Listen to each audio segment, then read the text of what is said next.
up, bestie? It's your girl Keita Oil. You already know what the fuck going on. We drop a free game on how you can make your own conjure oils at home.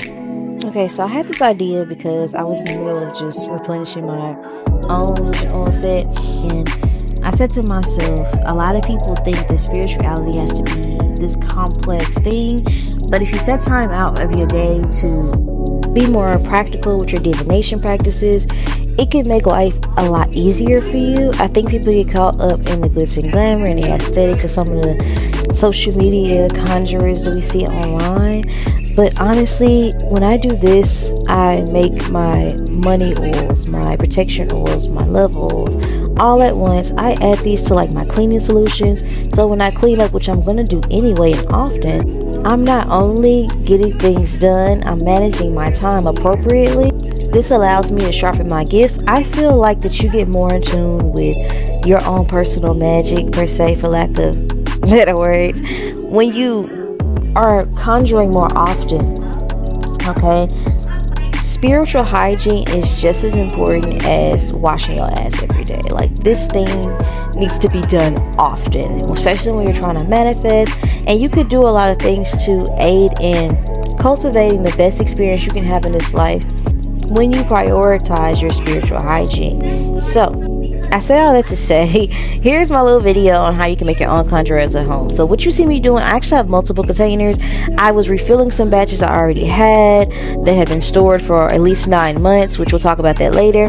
And I had some plastic containers that I had washed out that I'm recycling. Now, normally I store these in glass containers, but if I have the herbs and if I feel called to, I'll replenish my batches whenever I get the chance. And this is just a way that I can show you guys, especially when you're practicing hoodoo. Use what the fuck you got, baby. You do not have to go buy no extra shit just to get shit done, alright?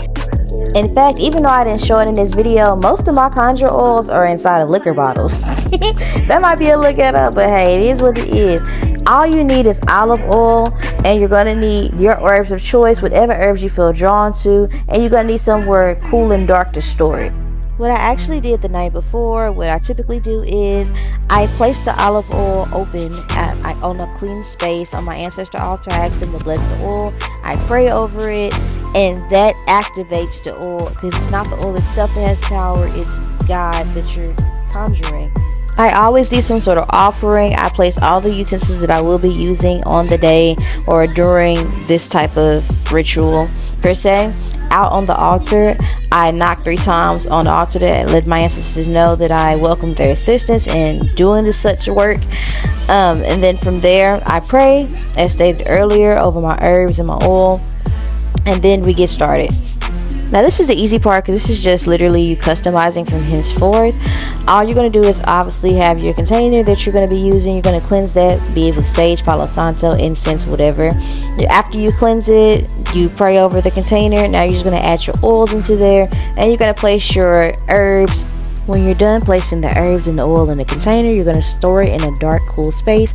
I like to keep mine up for 9 months, but depending on what herbs you use, you may not have to put yours up for 9 months. Some things to keep in mind when you're selecting what herbs you're going to be using. Color therapy. What do these colors mean to you? How do they make you feel? What do they remind you of? Typically green associated with wealth, abundance, luck, prosperity. Red, love, passion, protection, so on and so forth. When you're selecting the herbs of your choice, I already have an intention in mind in regards to what is this oil going to do for me. Is it going to be for protection? Is it going to be for love? Is it going to be for money? Can I expand broader on that? When I talk about love, I'm going to be using this in different types of love workings. So maybe I'm going to incorporate self-love herbs like tarragon. I actually have a lot of books on herbs and their magical properties, and what I have found in my research is that many herbs have multiple purposes. So with that being said, you do not have to use all of the herbs that I have used in this particular ritual.